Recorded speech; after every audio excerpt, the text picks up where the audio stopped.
Вработувањето, пристапноста до општинските и државните институции и други објекти, обезбедувањето помагала. Ова се само дел од проблемите со кои се соочуваат лицата со телесен инвалидитет во земјава. Денеска, на 4 декември, денот на лицата со телесен инвалидитет, се дружија на манифестацијата организирана од Националниот сојуз Мобилност Македонија.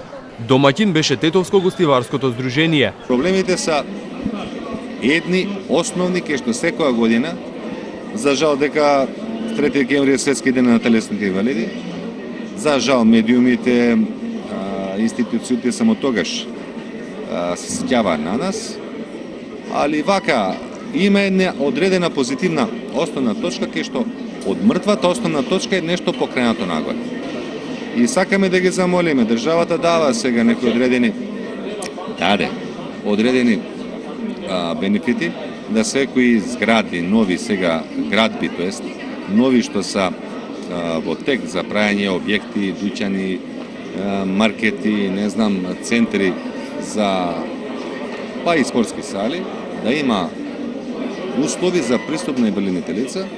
Само би ги замолил уште еднаш, у моје лично име, у име на мојата популација, ништо немојте да работите за нас без нас.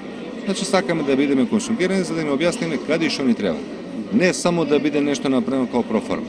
Една од основните проблеми на телесните инвалиди секако е пристапноста и во градбите и објектите. Во моментов се подготвува правилник за пристапност до и во градбите, на кој ние активно работиме и делуваме на полето на подобрување на текстот.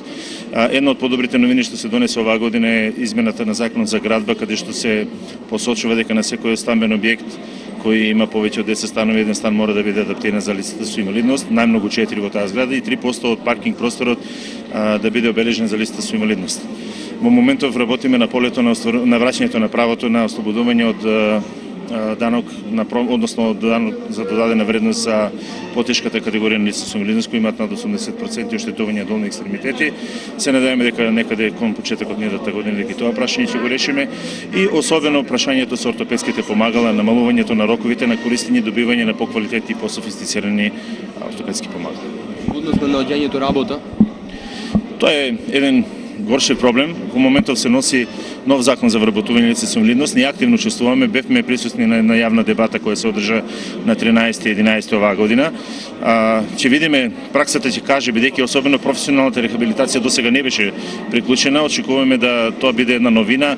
Квотниот систем е новина, очекуваме да 2% од фирмите, оние кои имаат повеќе од 35 вработени, да примат барем по едно лице со инвалидност. Меѓутоа, останува податокот дека од 1200 активни баратели на работа кои се лица со инвалидност во моментов, околу 400 се без квалификација или со ниска квалификација. Тоа ќе биде основен проблем, значи професионалната рехабилитација треба да го премости тој јас. На манифестацијата се разгледуваа и предлозите за разрешување на овие проблеми, а имаше и настап на културно-уметнички друштва.